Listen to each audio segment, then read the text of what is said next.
Hello. Good evening. Good morning. Happy Wednesday, Thursday. Thank you for being here with me. Uh, I am Beth Reeves. I'm a care manager currently living in China, and I talk about different things each day. There's a theme. So today's theme is business, and I'm excited to talk about this topic today.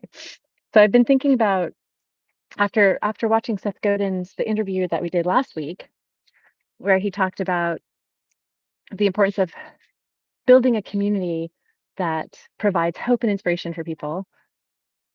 And so I've been asking myself this question, how am I doing that? Like, how am I building hope and inspiration? Uh-oh, the breakfast bell's coming. Hold on.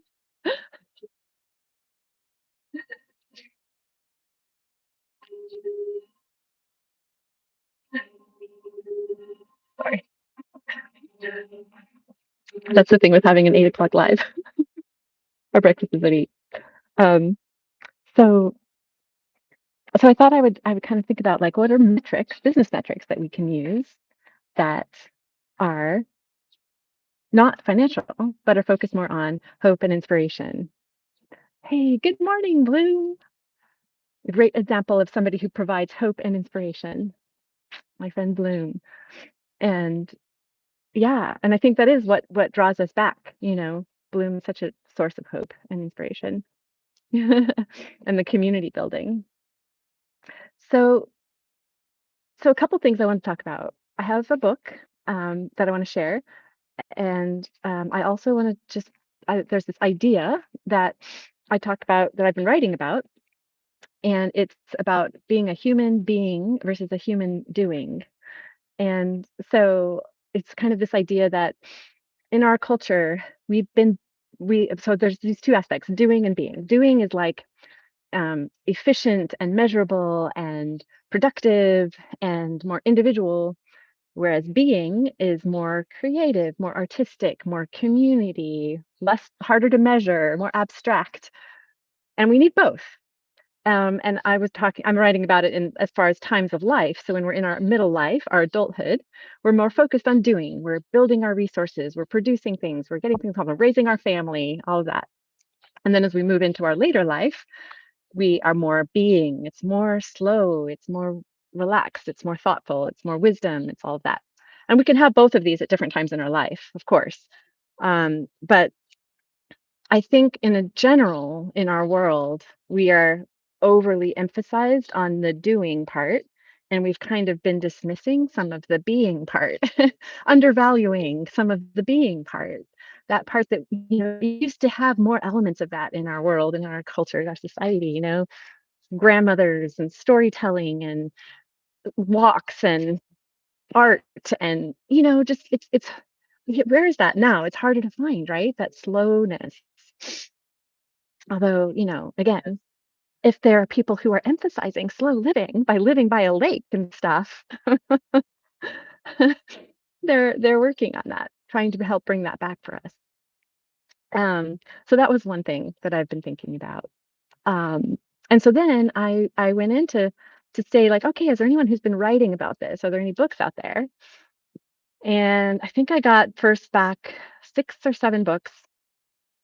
All of them, not so much. I mean, they were okay. It's like, start with your why and conscious capitalism and um, the infinite game. And, okay, I'm sure they all have great points.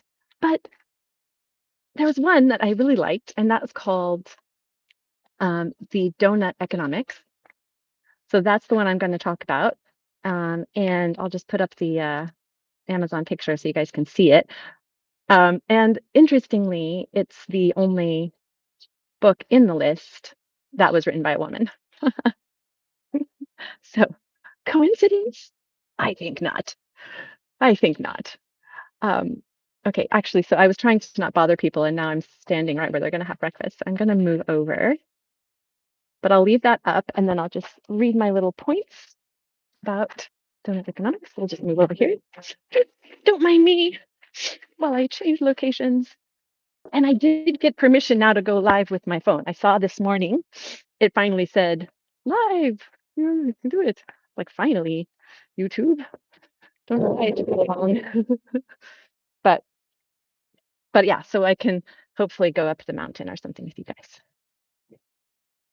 All right. So, and in fact, what I'm going to do instead of sharing that, I'm just going to share.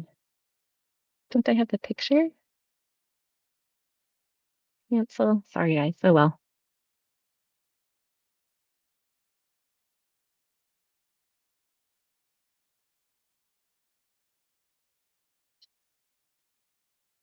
Okay, that's what I wanted. Okay, so donut economics. I mean, it's a great name, right? So basically, the idea is that um, we have human needs, but there's also other needs, and we want to think about all of the rings of the donut in our goals. So we're thinking beyond GDP, basically, and we're thinking about how do we measure well-being and sustainability and impact, and thinking of our economy as something that's embedded in society and nature, not something that's separate. So, um, so the core idea is that we don't want to have endless growth.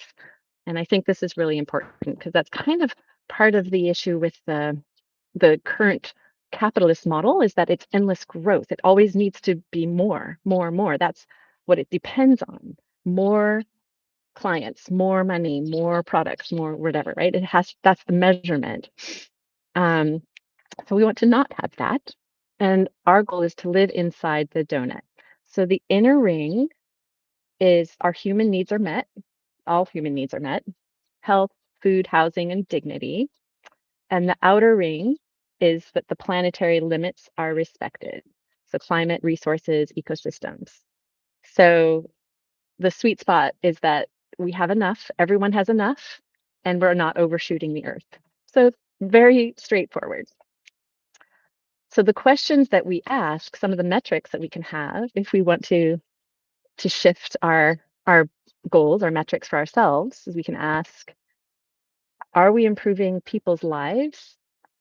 Are we creating stability and dignity? And are we sustainable long term? So instead of kind of the old model, which created a lot of waste, actually, our new model is something that we want to be regenerative, a design that is circular, where there's regeneration, there's reuse, repair, and renewal. Business becomes something that restores and not depletes. Say that again. Business becomes something that restores and not depletes. So the thinking that we change is that a business doesn't always have to have growth. It can be stable, it can be meaningful, it can be impactful without constantly scaling. Um, and the focus is on the relationships, the human needs, and it's more relational rather than transactional, and focus on local impact rather than global kind of abstraction. Um, so just a few other things is that we don't have to choose between success and sustainability.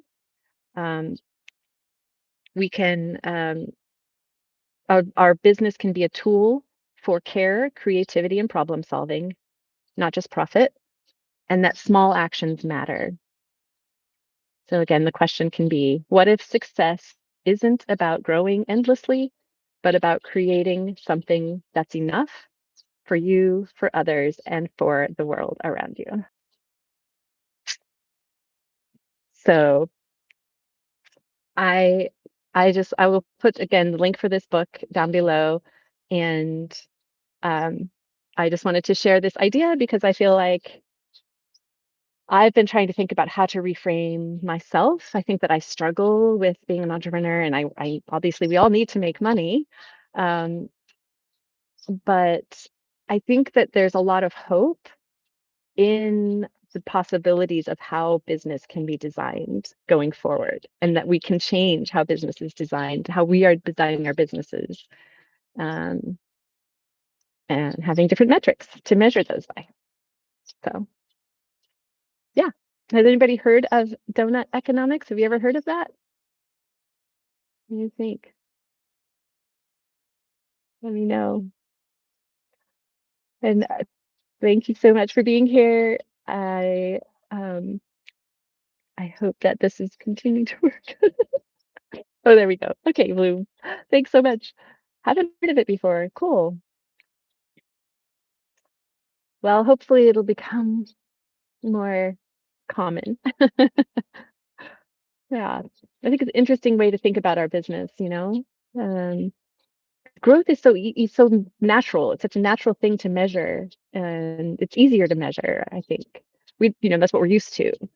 Um, but even for me, like, I don't I don't I feel uncomfortable a little bit with if there's too much growth. I don't want to have too much growth. I want to reach the people who need to be reached, or to have my information.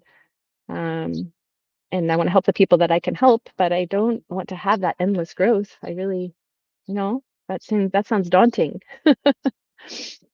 So, well, that was it for this morning. That was my business topic. Um, yeah, and I have an idea for tomorrow that I hope I will be able to do.